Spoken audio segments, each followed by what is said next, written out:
Hey guys, welcome back to the channel Lost Legends TV. This is Ray, and today we're going to be reviewing Thanksgiving. I know I'm a little late on this. I really didn't have any kind of incentive to watch it. I saw the trailer, I was like, But sometimes me and my old lady just like to kick back on late nights and watch a horror movie. Spoilers ahead, my initial thoughts, it was nice. It was pretty cheesy, but in a fun way at the same time. I called the ending, the reveal, a mile away. If you didn't see that coming, shame on you. If you have not seen the film, or if you have seen the film, let's break this baby down. So let's talk about the elephant in the room, Patrick Dempsey. Dr. Sexy himself, Sidney Prescott's old man, father of their children, 93% of every woman's crush on this earth for whatever reason. Props to you, man. I strive to be you. The movie opens up in a pretty cool POV shot. There's a knock on the door and you see the sheriff, which is played by Dr. Sexy. We are introduced to this family of Thomas, and Thomas is a very odd looking character. I don't know, he kind of freaked me out throughout the whole movie. Not because he's creepy, but I mean, yeah, he's kind of creepy, you know? His daughter Jessica, and most of her friends. So the teenagers venture out on their own to have a night out. We are then introduced to Mitch, who is the manager at Right Mart. And this is set to open on midnight for Black Friday sales. And motherfuckers are just swarming there. Jessica and her boyfriend Bobby and the rest of the crew are there because one of them has to get a cell phone. They promise to go in and go straight out. But it is fucking pandemonium in there. And one thing I will say about this movie is that it has very creative kills. And they also throw in some teenage antics like rival football, teammates from another school talking shit to each other, shit like that. But very soon, chaos ensues and people break down the fucking barricades, they break through the windows, they break through the doors, people get fucking trampled, slices his fucking neck on the glass of the door. Mitch's wife, Amanda's there, giving him some food on Thanksgiving, and she gets fucking plowed by the shopping cart. She's laying there unconscious, bull, and then she gets fucking scalped because her hair got caught in like the, fuck that. Dr. Sexy finally manages to fuck up, shoots his gun, and then title drop. The movie then cuts to 1 year later, and it is announced that Right Mart is going to be having another Black Friday sale. And as you can see, that's in pretty poor taste considering the tragedy that happened just a year ago. Mitch no longer works there. Him and a bunch of other residents protested, they don't want it to happen. And then somebody unknown starts fucking with them through social media. They send them pictures of a Thanksgiving table with their names on it. Bobby comes back because he's been gone for a year because he had broke his arm. His future was gone. But he comes back and works for his uncle. He has like this towing company thing. But now Jessica's dating Ryan, which Ryan and Bobby do not get along whatsoever. This is the first time we see the killer John Carver. There's this waitress there named Lizzie who was a part of the whole chaos that happened to Right Mart a year prior. She gets killed by John Carver and her death was nasty. Throughout the chase scene, she got caught by the freezer door and her face and her fingertips got stuck on it. She had to pull it off. I was like, God damn. And then she runs outside, and if they would have went the cliche route, you would think she got in the car and he would have been in the back seat. But as she is standing there in the middle of the parking lot by herself, panicking, trying to find her keys to her car, her lights come on, she gets run down through this fucking dumpster, and the dumpster cuts her in half. Again, this movie has some pretty radical kills. Her body's then found the next morning, the half part of her body, like hanging up on the fucking Right Mart sign.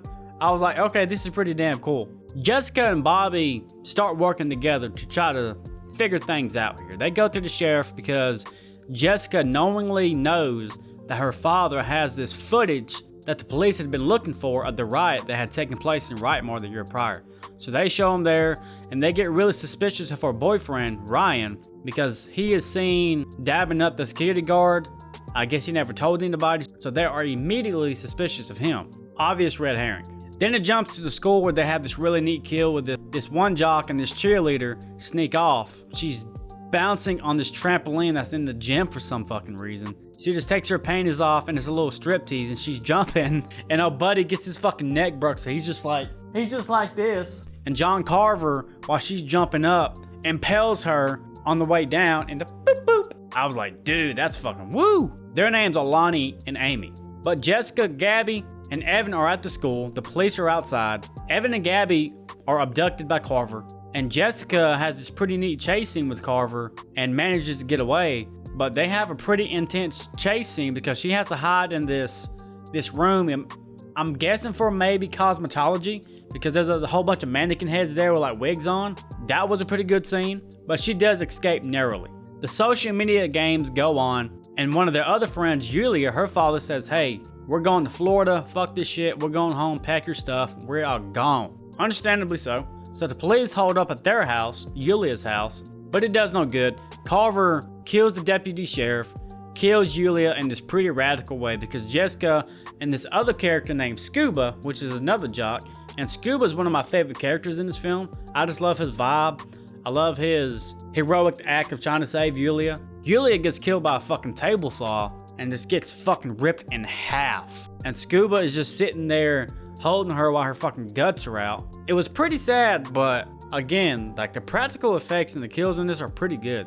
So the sheriff and the town of all of them developed this plan to maybe lure the killer out through the parade. So they're all doing the parade and you see multiple people in these John Carver masks. But, surprise motherfucker, the killer dresses up as another character, decapitates the town's mascot, throws out smoke bombs in the crowd, and it allows him to capture everybody he wants to because everybody had gotten into the back of the sheriff's police car and he just fucking drives away. They wake up at this table and then the plot is revealed. He cooks Jessica's fucking stepmother and that weird guy, the dad, he's just like throwing up and he has like this gag in his mouth. I was like, dude, this is so fucking gross. But of course, there's another chase scene.